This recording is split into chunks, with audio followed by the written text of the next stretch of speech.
नमस्कार, मैं चंदन उपाध्याय आप सभी का बहुत बहुत स्वागत एवं अभिनंदन करता हूं आपके अपने YouTube चैनल साइकोलॉजी वाले गुरुजी में।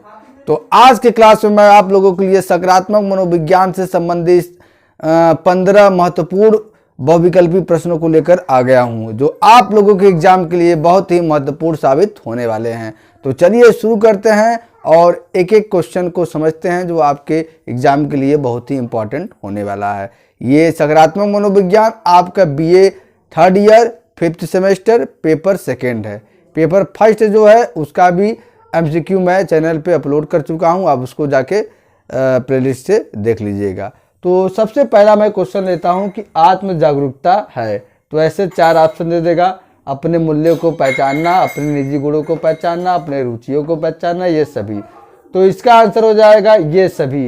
ये आत्मजागरूकता क्या है? अपने मूल्यों को पहचानना भी आत्मजागरूकता है, अपने निजी गुणों को पहचानना भी आत्मजागरूकता है, और अपने रुचियों को पहचानना भी आत्मजागरूकता है। आगे बढ़ते हैं। अब आत्मजागरूकता विकसित करने का उपाय है, पहला अपने आप पर भरोसा रखना, दूसरा जो करना है आज ही करना है, तीसरा अपने ज्ञान को बांटना। तो इसका आंसर हो जाएगा डी, मतलब उपरोक्त तीनों जो है आत्मजागरूकता को विकसित करने का उपाय है। तीसरा क्वेश्चन लेते हैं। आत्मजागरूकता स्वयं पर ध्यान केंद्रित करने की क्षमता है, और यह आपके कार्य, विचार या भावना आपके आंतरिक मानकों के साथ कैसे तालमेल बिठाती है या नहीं, यह कथन किसका है? तो 4 ऑप्शन देगा। सही आंसर आपका है डूबल और रॉबर्ट विकलैंड का। चौथा, जब लोग यह सोचते हैं कि दूसरे उन्हें कैसे देखते हैं, तब आत्मजागरूकता होती है। ठीक है, जब लोग ये सोचते हैं कि दूसरे लोग उन्हें किस प्रकार से देखते हैं, तो ये आत्मजागरूकता का कौन सा प्रकार होगा? तो ये सार्वजनिक आत्मजागरूकता होगा। अगला है, पश्चिमी बच्चों में कितने माह में आत्मजागरूकता प्रकट होती है या उत्पन्न होती है? तो ये है 24 से 36 माह में। कितने महीने में? 24 से 36 महीने में। छठवां क्वेश्चन है, आत्मजागरूकता है एक व्यक्ति के लिए क्या है? एक व्यक्ति के लिए आत्मजागरूकता क्या है? तो इसका सही आंसर देख लीजिए। इसका कौन कौन पहले ऑप्शन है, अपने चरित्र को समझने का तरीका, दूसरा अपनी भावनाओं को समझने का तरीका, सी अपने जीवन के उद्देश्य एवं इच्छाओं को समझने का तरीका, डी उपरोक्त सभी। तो उपरोक्त सभी वाला ऑप्शन सही हो जाएगा। देखिए, आत्मजागरूकता एक व्यक्ति के लिए क्या है, तो वो आत्मजागरूकता के माध्यम से व्यक्ति अपने चरित्र को समझता है, अपनी भावनाओं को समझता है, अपने जीवन के उद्देश्य एवं इच्छाओं को समझता है, इसलिए उपरोक्त सभी वाला आंसर सही हो जाएगा। 7वां, आत्मजागरूकता के आयाम होते हैं, कितने आयाम होते हैं? तो सही आंसर इसका है 2 आयाम, याद रखिएगा 2 आयाम होते हैं। 8वां क्वेश्चन है, आत्मजागरूकता हमारी मदद करती है, क्या मदद करती है?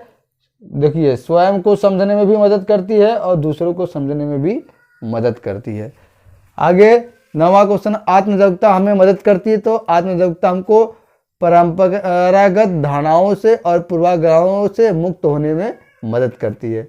10वां है, आत्मजागरूकता कितने प्रकार की होती है? तो जैसा कि हमने अभी बताया 2 प्रकार की होती है। आत्मजागरूकता कितने प्रकार की होती है? 2 प्रकार की।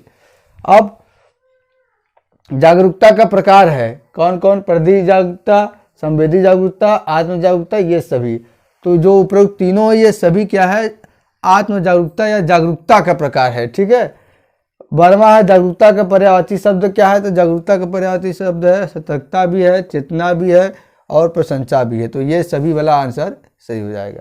13वां है, चेतना की शुरुआत कब हुई थी? तो चेतना की शुरुआत हुई थी 2 लाख वर्ष पूर्व। ठीक है।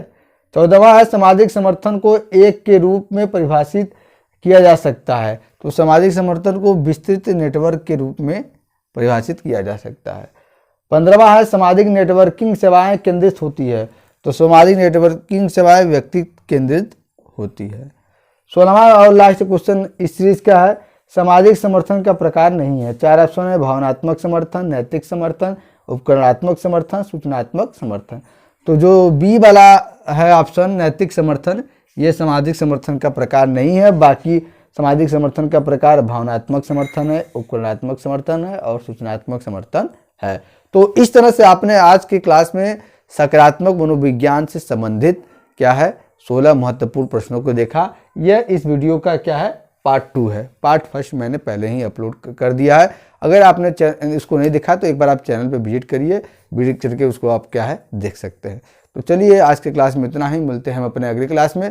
तब तक के लिए आप सभी का बहुत बहुत धन्यवाद। जय हिंद, जय भारत।